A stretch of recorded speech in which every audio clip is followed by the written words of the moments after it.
attendance this evening, for showing your concern and commitment to the future survival and success of this district. This evening, we are hosting a debate between the two candidates for the seat in the 32nd District, so that you and those who will view this event remotely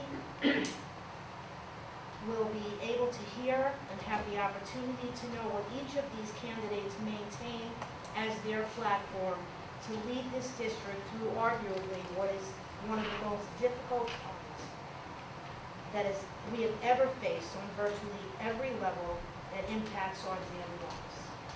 Each candidate will be given an equal opportunity to answer and rebut a series of questions that have been submitted by the constituency of the district, as well as those composed by the editorial board of the newspaper. We encourage you to remember that no matter which side of our future representation you stand on, both of these candidates are deserving of the respect and attention of all present, and that any attempts to disrupt either will be immediately halted. The format of the debate will include opening and closing statements by Ms. Singh and Ms. Ariola, and the questions asked by the panel. The questions were compiled from those sent into the newspaper, and additional questions composed by the newspaper staff. There will be no questions from the audience. We're going to take a 5-minute break in 30 minutes, which is exactly what we estimate to be the halfway point through the debate. You can use the restroom, grab a water, whatever you want to do. I ask that you silence your phones now, as I was just reminded to do.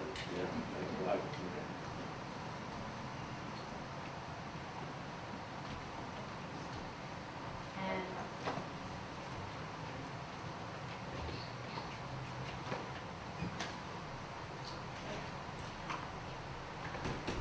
we'll just wait for these folks to grab a seat. Unfortunately, the one thing I was remiss in doing this evening was securing the key to the office of the Little League and getting the flag. So we're going to use this instead to do the pledge. So if we can stand, please. And Justice Gotti will lead us in the pledge. I pledge allegiance to the flag of the United States of America and to the republic for which it stands, one nation, under God, indivisible, with liberty and justice for all. Now, if I would ask you that we could observe a moment of silence for our troops still in Afghanistan and for the Afghan people.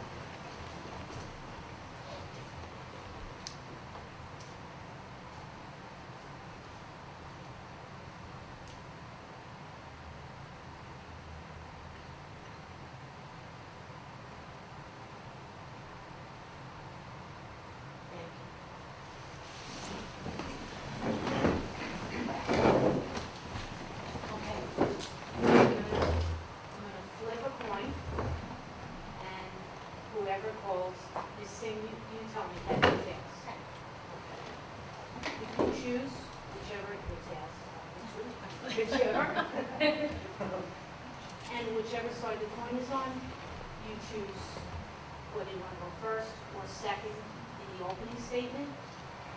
Whoever goes first in the opening statement will also go last in the closing statement. So keep that on. Confirm, please. Yes, yes. I choose to go first. Okay. Oh, sorry, one other thing. The panel is Mr. Michael Crescenta, who is the editor-in-chief of the forum, and Judge Gotti. Okay. Ms. Ariola. Good evening. Good evening, everyone. Can you hear me? Yeah. So first, I'd like to thank our esteemed panel and the Forum newspaper for putting this debate together. And I want to thank you for the precautions that you took and the guidelines that you followed so that we would all be safe while here this evening at this very important debate.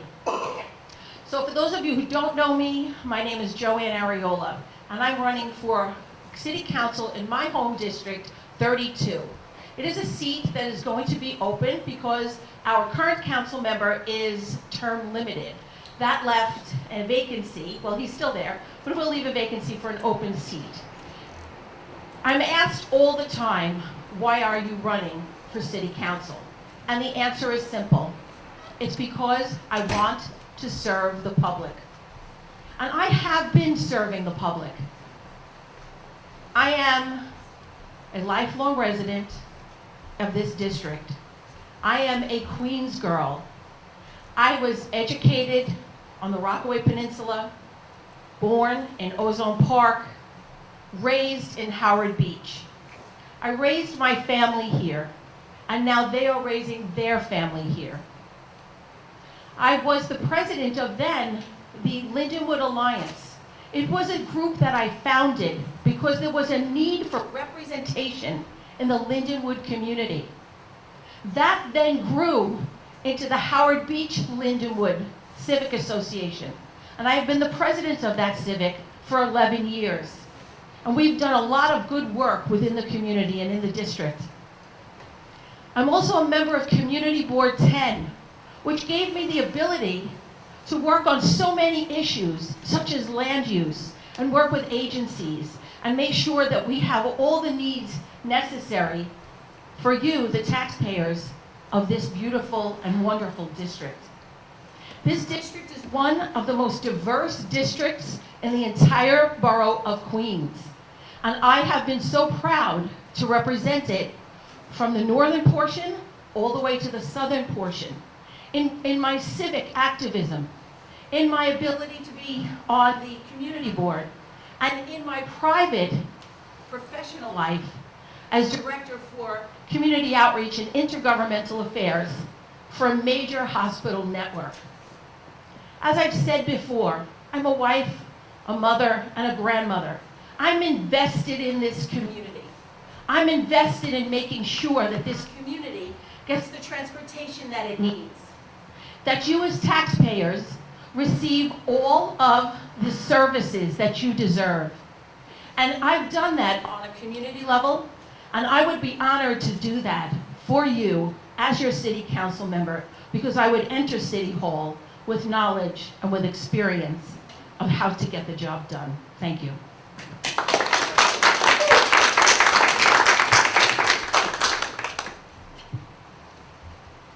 Hi, good evening, everyone. I'm Felicia Singh, and I'm the Democratic nominee for the 32nd City Council District, which is our home. I'm a teacher, I'm a daughter of working class immigrants, and I'm a workers' rights advocate. For 10 years, I've been a public servant as a teacher, and I've had various experience teaching abroad, like in India, in Thailand, and serving the United States in the Peace Corps where I taught in China. I've also taught here in New York City as a special education teacher, certified for grades 7 through 12 in teaching English. And my pillar, the way that I was raised by my parents, is to lead with courage and to lead with service. And so I knew it was an important pillar as a community member to get involved in our community. So I started out as a civic action coordinator for an organization called Indo-Caribbean Alliance, where I upheld the nonprofit's grant. I made sure that we did voter registration, and I helped our undocumented community members apply for citizenship.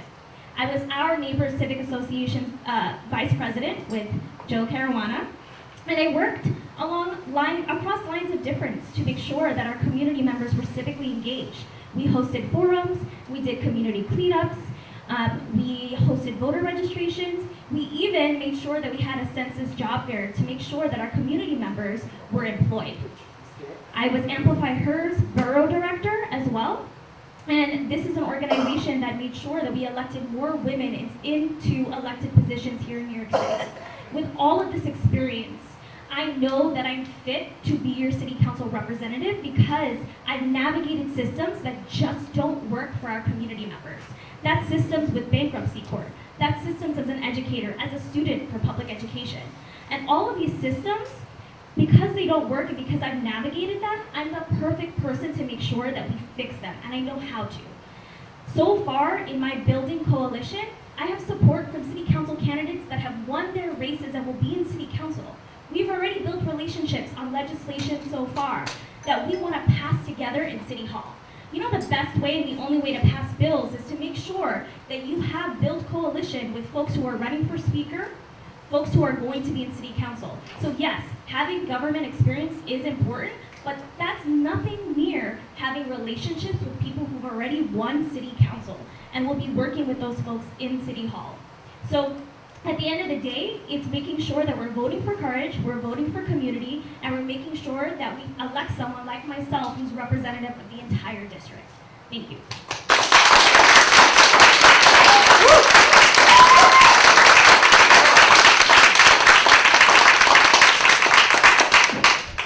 Okay, we'll move on to the question. One other thing that I forgot is that the newspaper is the only video allowed to be filmed. I'm finished. It's on. Just to let you know. So no videos. We are streaming live on Facebook and will also be posted on YouTube after the uploading gets done. I'm not tech savvy. Okay, let's get it away. So first question, we'll start with Ms. Singh, correct? That goes before public, no? Yeah. Oh, but I mean, I understand what you're it is, saying. all the questions, the first 11 questions are for both candidates to answer. One will start and then we'll alternate back and forth like that. Okay? Thank you, Ms. Evans. Thank you, Ms. Evans. Okay, Ms. Singh, Yes. you will be given the question first and then followed by Ms. Ariola. New York City students, parents, and teachers have just endured over 16 months of an ill-administered education. Eric Ulrich currently sits on the New York City Education Committee for the New York City Council. What, in your opinion, should this committee have done differently last year? And what should they do this year to ensure that our kids' education and mental health are paramount?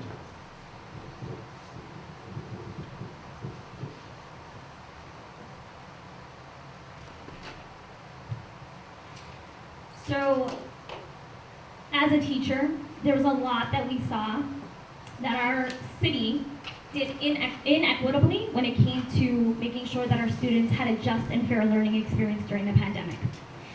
I can name 3 offhand right now. The way that we conducted remote learning was actually deeply inequitable for our students across the city. Some students had no access to Wi-Fi, 0, especially our student population that are homeless. And District 32, we have about 1,000 of them. Second was the way that we helped our students heal through the trauma of the pandemic. We had so many students who faced death, or who had a family member who had COVID, or a family member who lost their job during this time. So social emotional supports were really difficult to provide our students. And that's why going back into the school year, we need to make sure we have enough social workers, guidance counselors supporting our students at all levels to make sure that we're taking care of our kids' social emotional health. The third thing is we neglected our students with disabilities. I'm a special education teacher, and I can tell you right now that students didn't have their IEPs updated or written during the time of the pandemic. And I'm saying this for all schools that were inequitably running their special education program. So we need to make sure that our students are centered going back into school full time.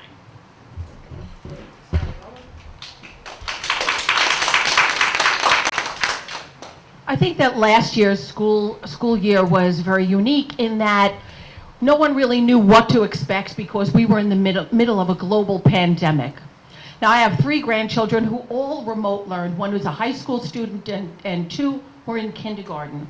And what I saw there was families, our family, really gathering around the students and making sure that they had the resources that they needed in order to really get an education. And I found that the teachers were quite dedicated when teaching the children.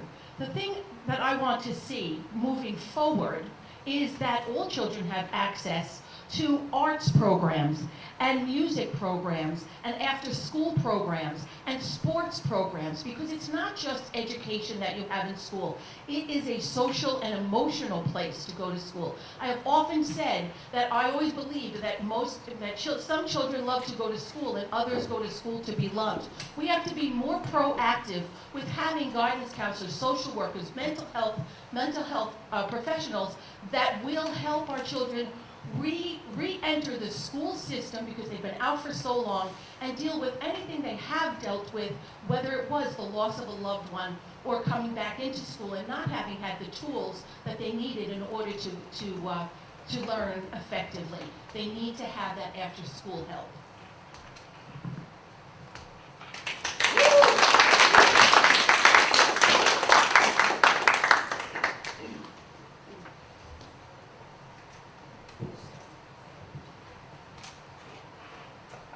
Okay, Ms. Ariola, you go first. Do you believe a political divide exists between neighborhoods in our district, specifically due to lack of proper resources? And if so, what is your proposed remedy? Well, I've had the honor of working with the council member, the current council member, and the council members that went before them. And I believe that they did fair and equitably represent the entire district. And I can tell you that in this last budget that was passed, over $25 million was spent on education for the children throughout the district, both in the northern portion of the district throughout to the southern portion of the district. I can tell you that $7.5 million was earmarked for the Woodhaven Library. So when funding is being earmarked, whether capital or expense, we're not looking at the disparity or racial background of a specific community. We're looking at the need in that specific community. And that's where the funding goes. Remember, when you are an elected official, you are an elected official for everyone in the community, no matter their race, color, or creed. And it is your duty to provide services for each and every one of them.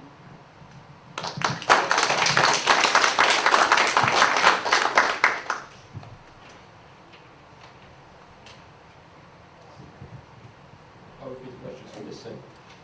Do you believe a political divide exists between neighborhoods in our district, specifically due to lack of proper resources? And if so, what is your proposed remedy? You know, every single neighborhood in our district has a completely different need from the other. Economically, socially, not every neighborhood is the same. You can do that when you'll see that driving from Woodhaven all the way to Ozone Park, to Howard Beach, to the Rockaways. The way we get from one area of Queens to the other is different for each part of this district. Trash can availability is different for each part of this neighborhood. Safety coming off the subway is different for each part of the neighborhood. Just walking around at night is different for each part of the neighborhood.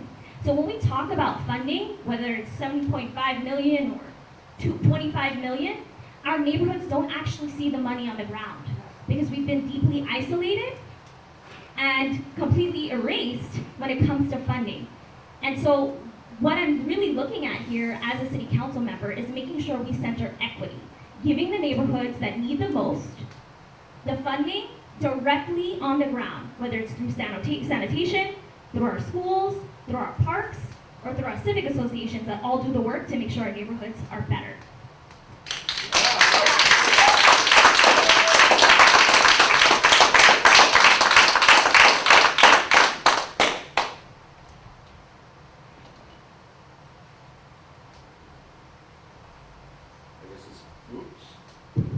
I guess it's Ms. Singh again. All right.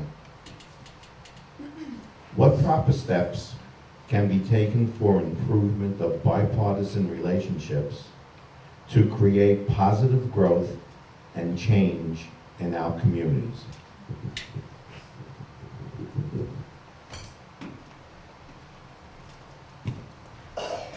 I think bipartisan relationships is really understanding each other's perspectives and understanding where each other is coming from.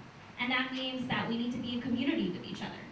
It means that we need to work across lines of difference to provide what is needed in every single neighborhood, neighborhood by neighborhood. And that's hard. I'm really lucky to have worked in a bipartisan relationship when I was a vice president of our neighbor civic association.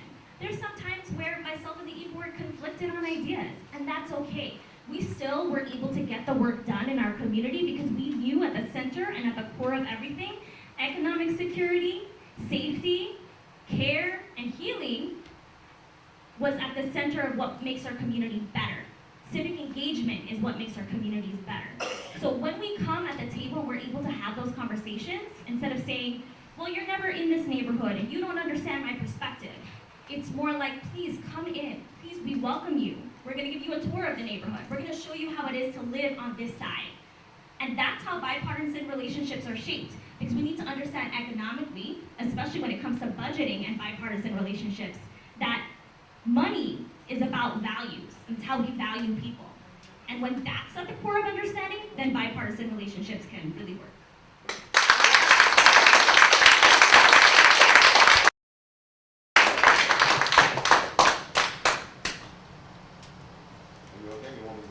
No, that's fine. I have a very different take on bipartisan relationships. I want to tell you that this is a community of middle-class Americans who are registered Democrat, registered Republican. It doesn't matter if they're far to the left or far to the right. What they are taxpayers. And what they want for that tax money that they've paid are services. Now, how can we provide those services with them? We have elected officials on the federal, and the state, and the city level. The city is the most local, and that is what affects you most directly. When you walk outside, and if you fall into a pothole, it's because your local elected official is not doing their job. There has to be fair and equitable distribution of monies for the different portions of the district. I do agree with that. But what I will tell you is that there has been. And in my capacity as a civic president, a civic activist, a member of Community Board 10, and working for a hospital network in an intergovernmental position, I will tell you that a bipartisan alliance is working with people of different enrollments for the betterment of the community. And the collaborations that I've already had, and the friendships and the alliances and the trust that I have is already in place. It does not have to be garnered.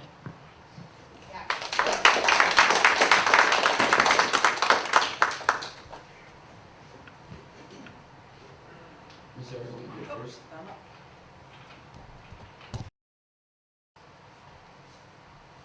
Okay, in light of the recent sexual harassment in Governor Cuomo's office, how would you handle sexual harassment claims in your office? So in my capacity as a director for the hospital network and also as a member of Community Board 10, take classes in sexual harassment, compliance classes that really train you in how to work through if such an egregious act occurs. And there are various steps that you have to take, whether it's informing a superior, making sure that that person is distanced from the person who they are accusing. But most importantly is you use the word witnessed, and if you will witness sexual harassment, whether in the workplace or anywhere else, it is incumbent upon you to report it, because it is never okay for anyone, no matter who they are, to feel uncomfortable in their workplace, in their civic life, no matter what part of your life. It is never okay to feel uncomfortable, and it is something that must be addressed, and it must be reported.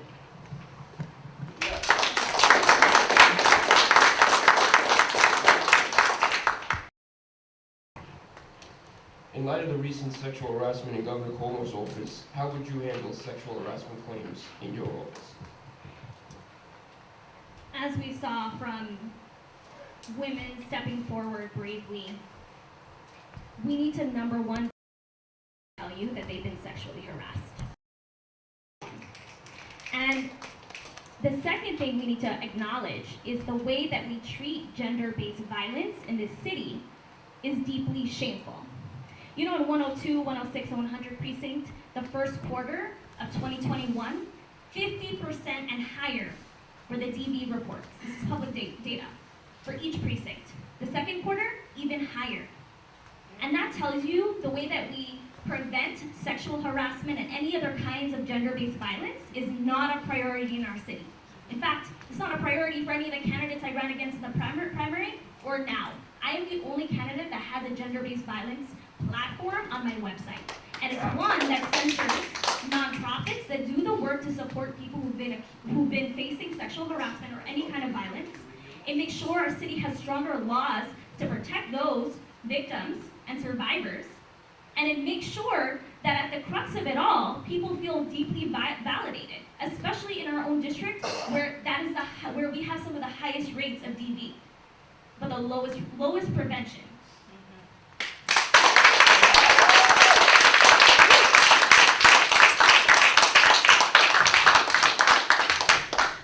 Okay, this is for Ms. Singh again. The City Council Speaker is one of the most important positions in city government to our community. If elected, what member of the City Council seeking the position of Speaker would you support and why? I cannot currently say that because I don't believe that our speakers have had the chance, who are running, have had the chance to come down to District 32 and see how we live. None of them have yet. Zero. So I will not do that and commit to somebody who hasn't come and seen our district from top to bottom and looked at our issues and heard our concerns from our neighbors until that happens.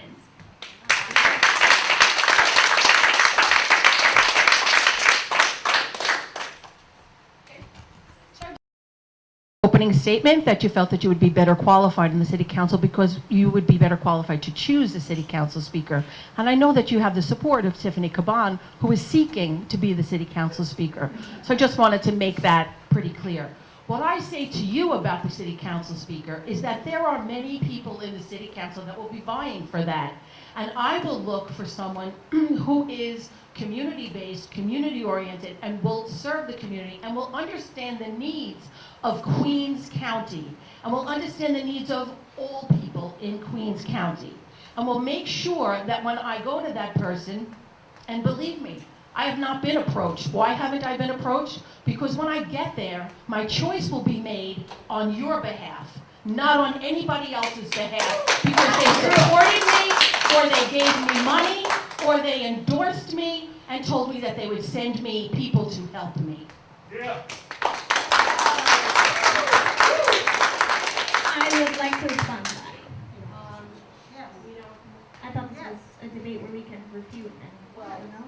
your answers to the question are, you'll be able to go back and forth for the last question. But, Okay. you have the format, and that's not, Sure, I mean, you called it a debate, so that's why I put these. well, it is a debate, and at this time, I don't know what, I'll defer to you, how should we Well, go? as far as what I've seen in the outline, the order does not call for rebuttal. So if there's no rebuttal, it's out of order. Actually, at this time, we're halfway through, so we will take a 5-minute little intermission. You can use the. Could I add something to that? Yes. Each candidate has the opportunity for a closing statement, and if you want to address any issue in your closing statement, you can. In fact, we'll let the closing statements start.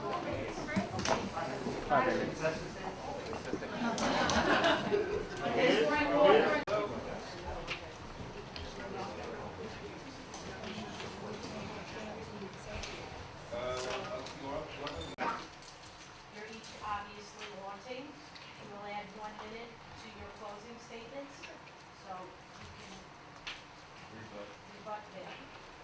Okay? All right.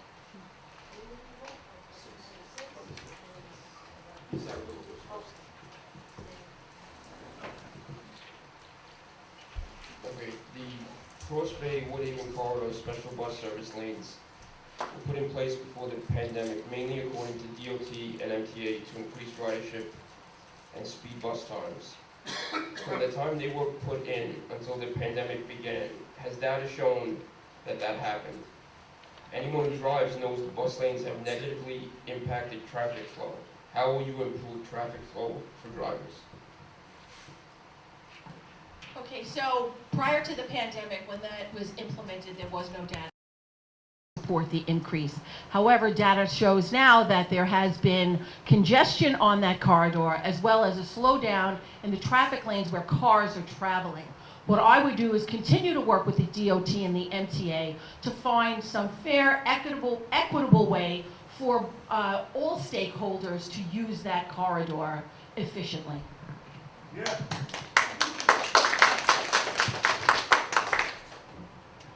I think one thing that's really important to note is that so many people bus service and that lane and do feel like it does get to folks to their destination fast, especially folks who live in the Woodhaven region and travel often. When I was in Woodhaven just the other day talking to community members, they did appreciate the lane. But I do understand that that's different neighborhood by neighborhood. It doesn't look the same. Congestion looks different, especially during rush hour.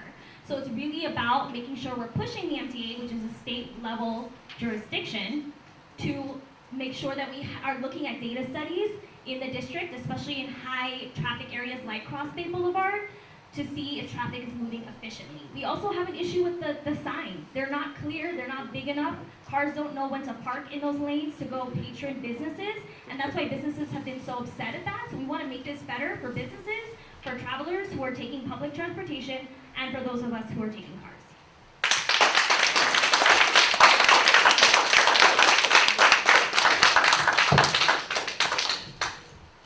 Yeah, Ms. Singh,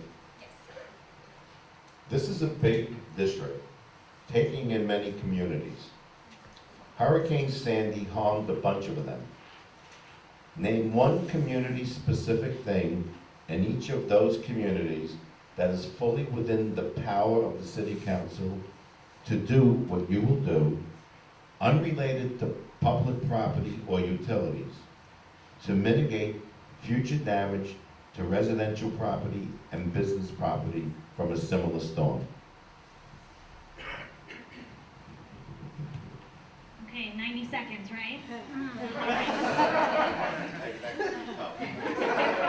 So first I want to start with the fact that currently there is no integrated plan that exists in New York City that incorporates and mandates city agencies like the Mayor's Office of Resilience and the Department of Environmental Protection to actually work with our community members to build resilience neighborhood by neighborhood. Judge, you wanted me to name issues per neighborhood. We've got Howard Beach and Old Howard Beach, as well as Hamilton Beach, that are going to be facing City Council has passed rezoning to give homeowners the chance to raise their homes, but we need more in terms of infrastructure. So an integrated plan would mandate city agencies to actually build resiliency plans neighborhood by neighborhood and district by district. Currently, all of our city agencies, which we know spend billions of dollars in resiliency, actually work separately and don't necessarily have to build with community members. Mandating this allows for a more equitable plan for all of our neighborhoods.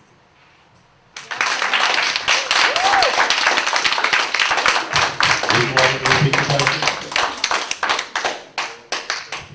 This is a big district, taking in many communities. Hurricane Sandy harmed a bunch of them. Name one community-specific thing in each of those communities that is fully within the power of the city council to do what you will do, unrelated to public property or utilities, to mitigate future damage to residential property and business property from a similar storm. So having fallen victim to Hurricane Sandy, my family home being destroyed by Hurricane Sandy, and knowing that there are still so many communities that are been ill affected by Hurricane Sandy and have not yet rebuilt.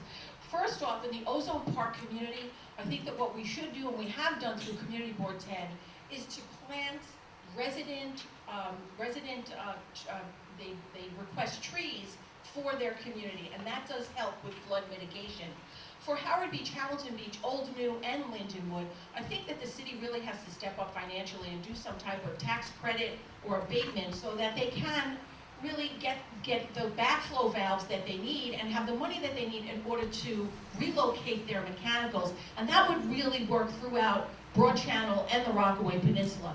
As my opponent stated, a lot of this, the places have not yet been mitigated. We need the City of New York to step up and provide either low-cost, no-cost loans or some type of financial support to make sure that these homes can become resilient, can do the things that I've mentioned here, and can withstand any other storm that comes forward.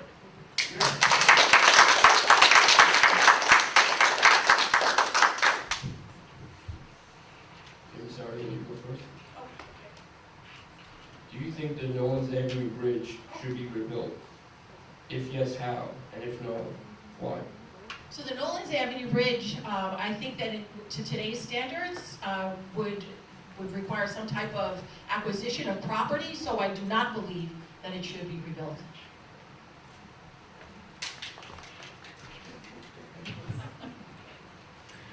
Honestly, in making that decision, I would be sitting with community members who live within the area, because this would be a disruption to noise pollution in the area, and rebuilding this bridge. It would be costly. We'd have to look at infrastructure and really see how many folks would be utilizing the bridge to get over to the other side of the community.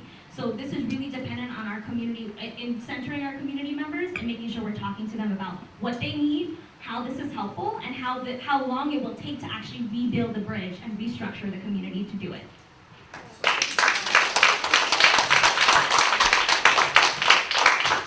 Ms. Singh, quality of life policing items like excessive noise, blocked driveways, and other parking and traffic problems come up at every neighborhood meeting that we all go to.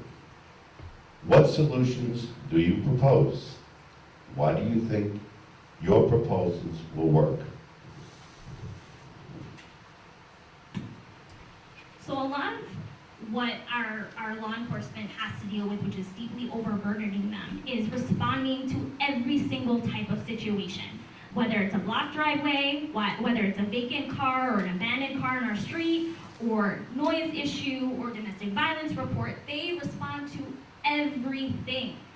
And I want us to be able to live in a community and in a city where quality of life is not just addressed by our law enforcement, it's addressed by our neighbors. You know, we have folks who are dedicated to civic engagement in our communities.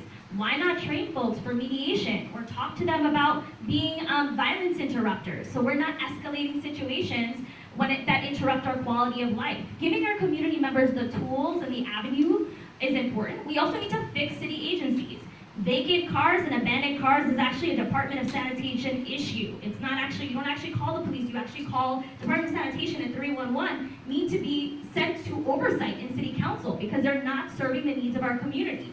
When we fix city agencies, they work for our city council district, and they work for the people who live here. And that's really important. And our city agencies right now, the way they respond, the time they take to respond to our issues is the major problem for quality of life. I am the candidate that is committed to making sure city agencies change the way they operate and how they manage funds and how they equitably operate, especially in this district.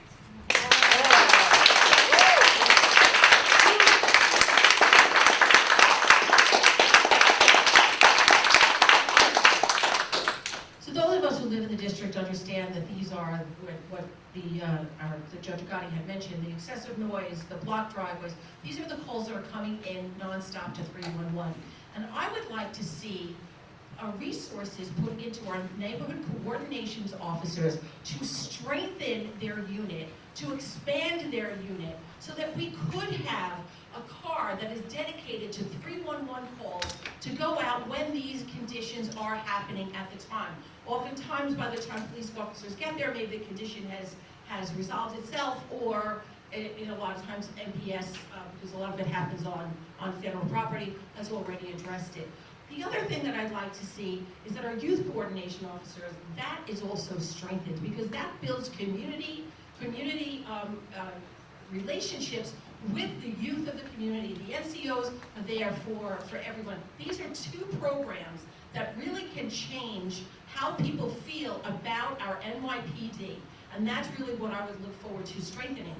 The other thing is 311, we call 311, and oftentimes we don't get the right answer from 311, or they immediately close out our case, and we don't know what the resolve is. So I would want 311 to be required to really tell the person who's made that complaint, what was the outcome? Was NYPD there? Was an agency called?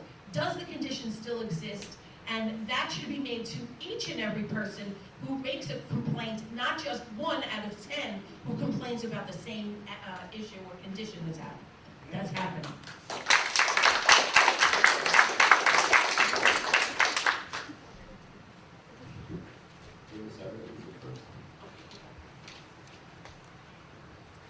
The pandemic has seriously impacted homeowners and businesses.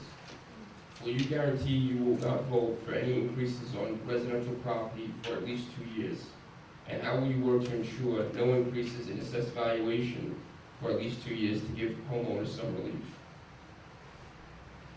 So the simple answer to that is yes, and how I would go about it is to make sure that I worked with my colleagues in city government to make sure that they knew how our community was impacted by the pandemic and Sandy before that, and how much help we need in order to really regain the strength that we need to make sure that everyone gets back into their homes. So that would be something that I would bring to my colleagues, collaborate with them, and make sure that they are fully aware of what's happened in this community and how some people are still suffering the effects of the pandemic and Sandy before it.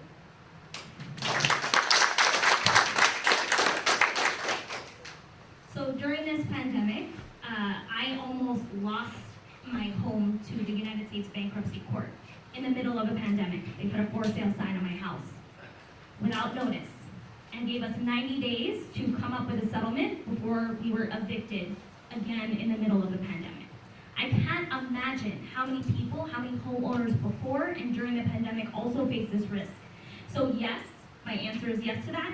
And the other services we want to provide to our community members is making sure we do everything we can to get rid of tax lien sale. This district and our neighboring districts here in South Queens have the highest average of tax lien sales. Now, a tax lien is placed on your house when you cannot afford your property tax or utilities. And what that does, it causes predatory lenders to come after mainly seniors and convince them that they're in their best interest and give them high loans to save their homes. And that is a disgrace, and we don't want that to happen anymore. We also need to expand nonprofit work here that helps save families save homes, like the Center for New York City Neighborhoods, which actually sits with homeowners and renters to help them with relief of their mortgage or relief of their rent, and help mitigate conversations between small landlords and renters. So there's so much we need to do to protect homeowners here, and I'm someone who's had to navigate that system and almost lost my home, so you can guarantee that I will do everything I can to make sure homeowners and renters are seen here.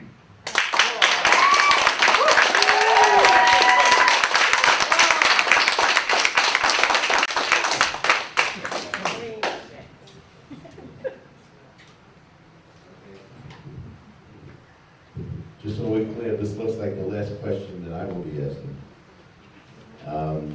Ms. Singh, land use is an integral part of city council involvement.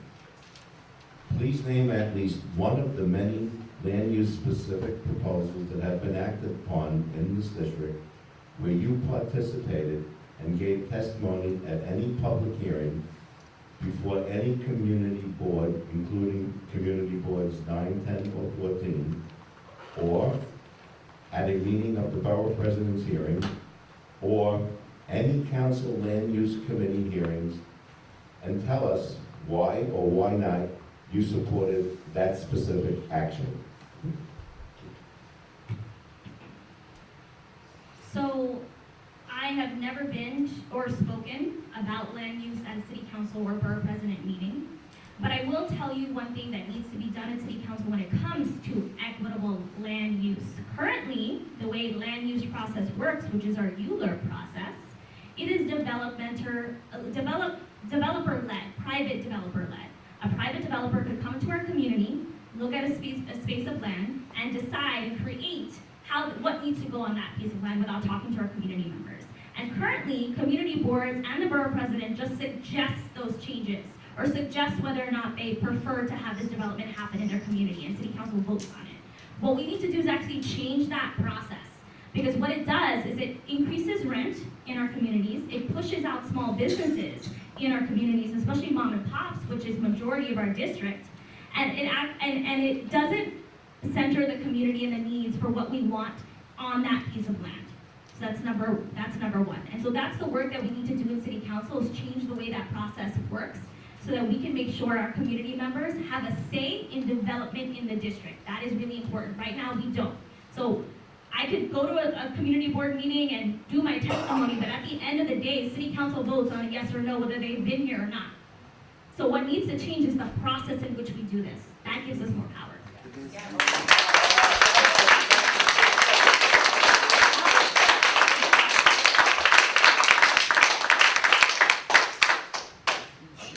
No, I'm okay. I take notes. Okay. So as a member of Community Board 10, I have weighed in, I have voted on many, in the ULURP and land use proposal that came before Community Board 10, and also, and would affect the neighboring communities. I will tell you that most recently, I voted no on a citywide tax amendment that would address, it was a citywide hotel tax amendment because it did not address adequately how the hotels would be used as shelters. The ULURP process really does give the community a say. The community board and the ULURP process does have say with their city council members, with the city council, with the Board of Standards and Appeals, with the elected officials on the state level and on the federal level, who then support the community board's position on that, because they are representative of the community. Each and every member of the community board is a member of a civic association or a business owner in their district, or a homeowner within their district. And they are vested, and they give up their time, their volunteers, and to really downplay their commitment and their involvement and their role is just disgraceful. Woo! We're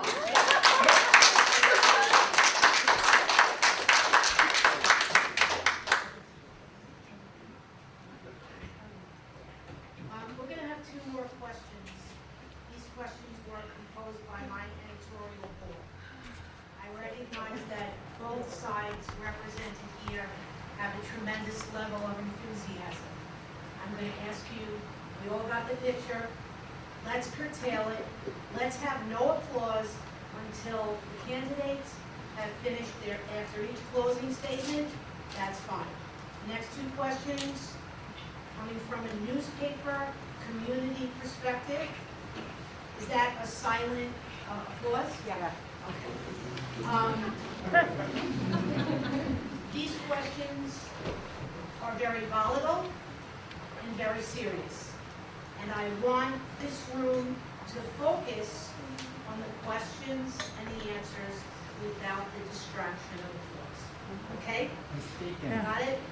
So, okay. All right. Thank you. You can hear me, right? I can. Felicia, you can hear me. Okay, great. So, the way we're going to do these questions is I'm going to ask one of you a question. You're going to have 2 minutes to respond to it. And then the other of you is going to have 2 minutes to comment on the question and your opponent's reaction to it. This is your surprise rebuttal. Okay? All right. We're going to start with Ms. Ariola. Ms. Ariola, your opponent's supporters have referred to you through social media channels repeatedly as being a Trump Republican. Additionally, a group known as the Rockaway Revolution tweeted that you are a white supremacist. That comment was tweeted after a conversation with a representative from Senator Joseph McDowell's office, who told the caller that the senator was not endorsing the Democratic candidate in the upcoming election. Ms. Ariola, how do you respond to both of those statements? How I will respond is this way. When a group or organization is supporting a candidate that they feel is possibly unqualified or doesn't have the bandwidth for the position, they revert to name-calling, bullying, and disparaging remarks. Now, social media can be used for both good information and for misinformation. This particular, I will go with the latter and the misinformation, and I will not expound more than that on that because it's not worth it.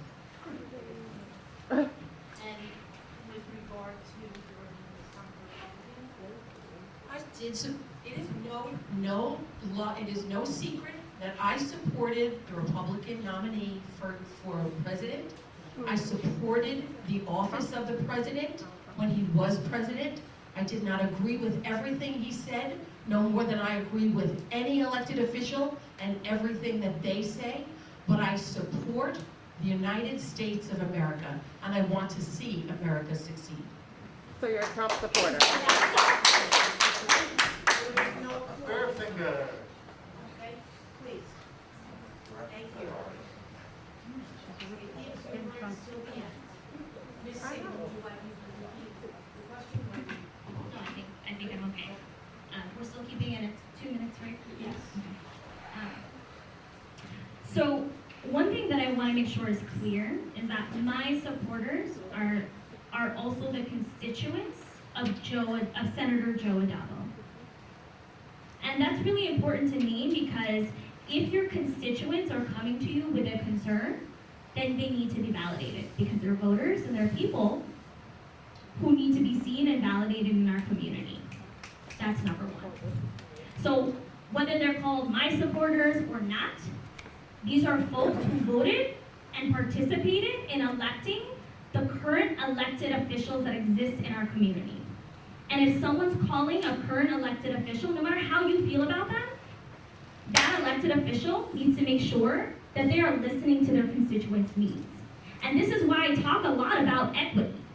Because a lot of people in our community, call after call, don't feel heard, don't feel validated, and don't feel seen. And it's so important to elect someone who has the experience of not being able to feel validated and feel seen or live in a community that doesn't have an equitable funding to be able to represent this district, because that's how we know for sure we can trust a community member to really lead with integrity and lead with courage, and that's really important. Ladies and gentlemen, thank you. Okay, Ms. Singh, start with you. This is your question. In your website platform outlined under the heading of education, you propose removing school safety agents from schools and banning Department of Education suspensions. In addition, you want the removal of metal detectors. How do you expect to keep children and school staff safe if your intent is to remove all the obvious safety measures that we have in place? I went to a high school where we had metal detectors and school safety agents. And whenever we would see school safety agents and metal detectors up and ready for us to enter the school building, I was late to class because I was then patted down in a separate location because the metal detector beeped upon entrance. I've seen my classmates handcuffed in front of my face in the lunchroom while I'm eating breakfast, and everything just carries on for the day. School safety agents and metal detectors and suspensions just respond to issues in the building. They don't prevent anything, because what still happens in the school space is harm and violence, even with a school safety agent and a metal detector on scene. We are sold this lie that we're actually protecting our children, but what we're doing is policing them and preparing them for two different worlds. One in which you go to a school with no safety agent, no metal detector, you have a great curriculum, your teachers love you for sure, and you're seen and validated. And the other where you need to be policed upon entrance of a building. The one I want to live in is the first one. I want all of our students to feel validated and safe. Now we know safe schools exist already. They're in our district. They're across the city. You know how they're safe? because they have social workers, because they have guidance counselors, because their teachers are equipped with the tools to mediate conversations and interrupt violence. Because their school staff believes in preventing harm from happening to students. And what we need to do is make sure that's in every single building. Every single building. You should want that for all of our children. If our children are our future, then you should want that space for all of our children. And because you don't, tells you that only some students deserve that. And we all know which ones do.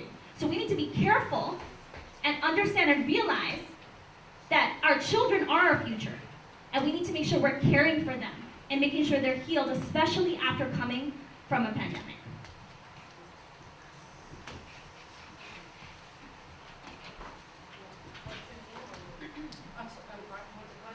Sure.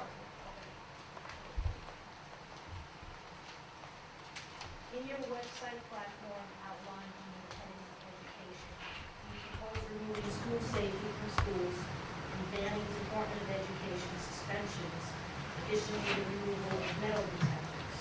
How do you expect to keep children and schools safe if you are removing all safety? Safety measures are put in schools so that children remain safe, students remain safe, staff remain safe, educators remain safe. School safety officers are not there to be the enemy of the student walking into the classroom. They're the first line of defense, and they keep students safe. They also assist in drills, safety drills, making sure the students exit and enter again safely.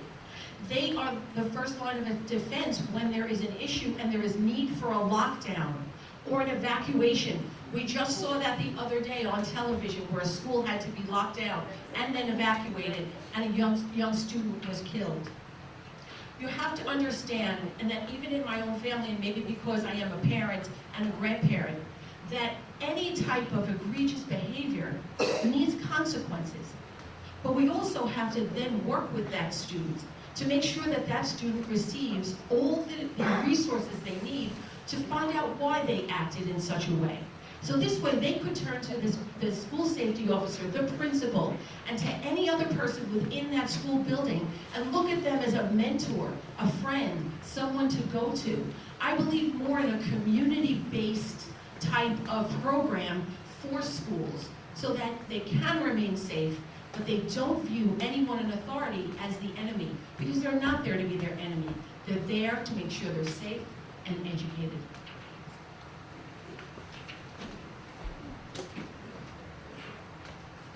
Okay, on for closing statements.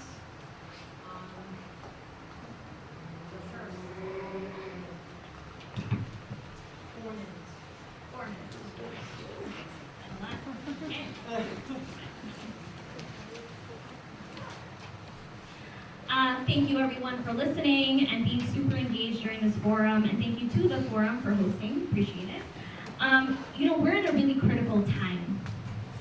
We're in a really critical time because we have 1 year, all of city council candidates, whoever wins or loses has 1 year to really establish and change the way our city council district feels seen and validated and invested in before we have to run again because of redistricting. So in 2023. You've seen my plans on my website at felicia2021.com. They're in 2 languages, Bangla and Spanish, just in case you need that access. And I've committed to so many different changes, from resiliency to education, to environmental, to community building, to healthcare, to gender-based violence. And all my opponent is promising you is a police car on every corner. That's it. And that's a shame because we deserve so much more than that. One person in city council actually doesn't have the power or jurisdiction at all to make changes. But you know what does? A coalition in city council.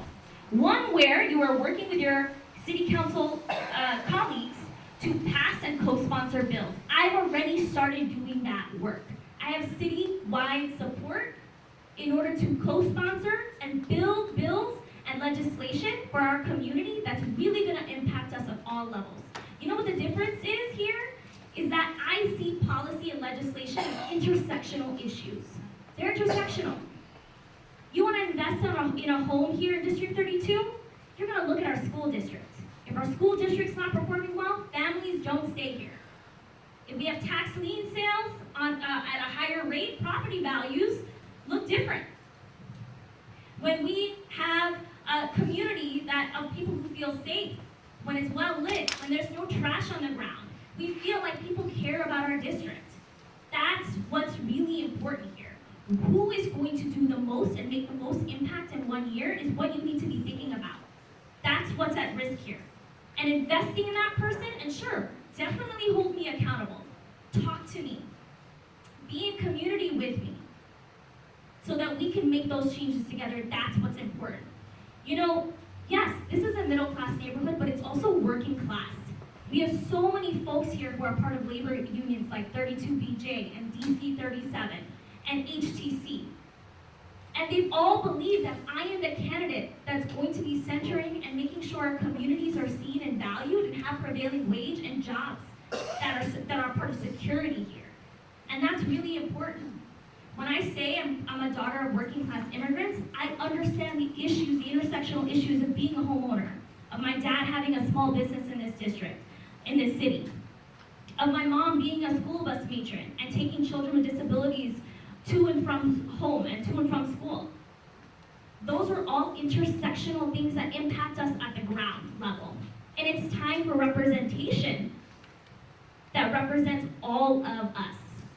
So please, if you have a question later, please ask me. Know that I'll be in community with you and I will listen. And that the changes that I would like to implement in our community is going to benefit you. It will. Because when we center equity, everyone benefits. Thank you.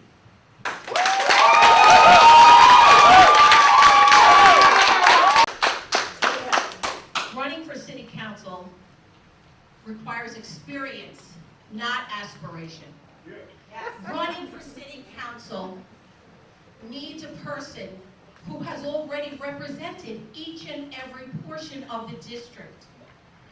A person who has done health fairs in areas that are underserved for health care, brought dental and eye care and hearing testing and doctors to areas that are underserved. A person who's worked with the community board and worked on budget, both capital and expense, because that's what we will have to do when either one of us gets to the city council.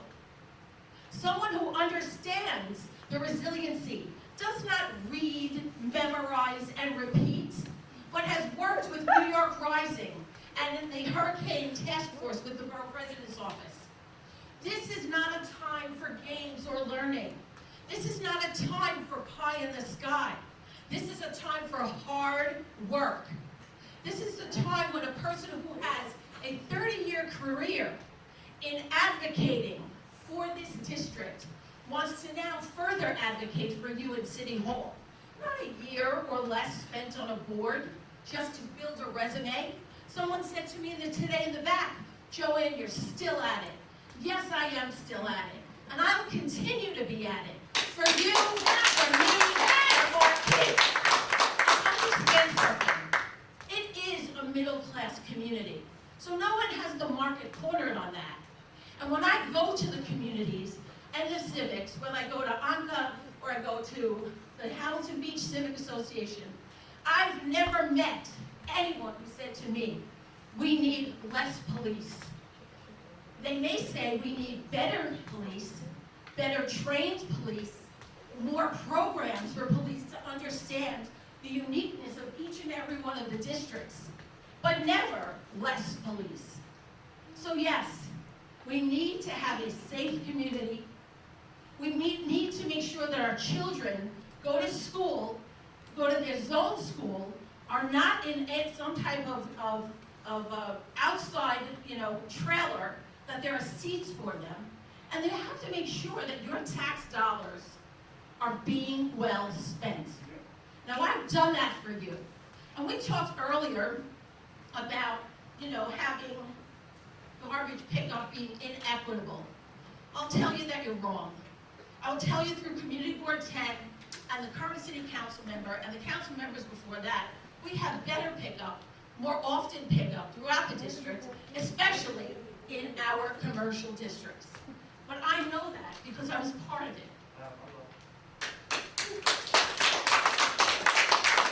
And I will continue to be part of it. I am not, as my opponent is, movement-based and movement-backed. I am community-based and community-backed. And that's for you in the city council. I thank you for your time. I thank you for putting this amazing forum together. And I really do appreciate all of your views. And I want you to know that if I should win in November, I will, if you live in this district, and I don't think most of you do, but if you live in this district, I will represent you.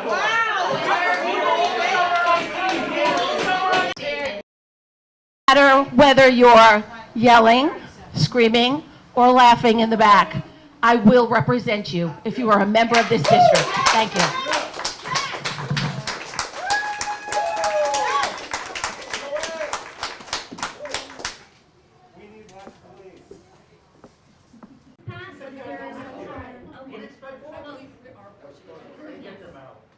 Listen,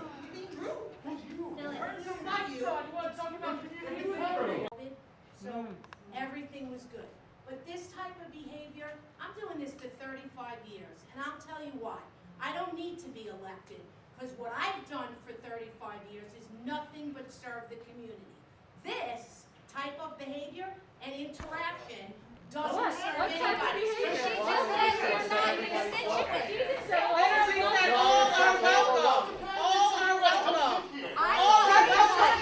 You are erasing people that are in the district. You are participating in erasure. That is what's happening right now. That is why we are upset. See it.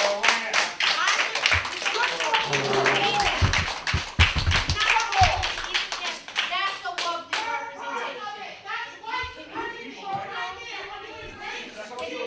I don't even take him in the finger on the way out of the debate. That's absurd.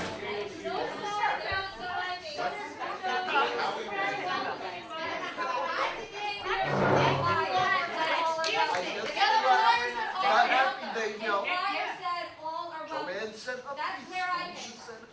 And he gave you an update, he gave an update on Facebook and everything else. I don't To have say Facebook, that- so I didn't. Well, I'm sorry. I saw a flyer, Your and I candidates, came because. both it was candidates' meant to be a welcome campaigns were place. notified that because of COVID protocols and because of the. That's so the much you Board of said, but I don't Elections- belong to the campaign. You guys walked in 15 minutes later, what did you want me to do? Tell you that? Well, then you would be Everyone just pause for a moment, please. It's counterproductive. Pat, That please is close not the whole space. representative of Close it, because we're all gonna exit anyway, so please just go ahead, you have your, take a minute or less if you can. Thank you both. Thank you very much. And you can say. And I'd like to thank the people who came to represent me, and you represented me with respect, and I'm proud of each and every one of you. Thank you.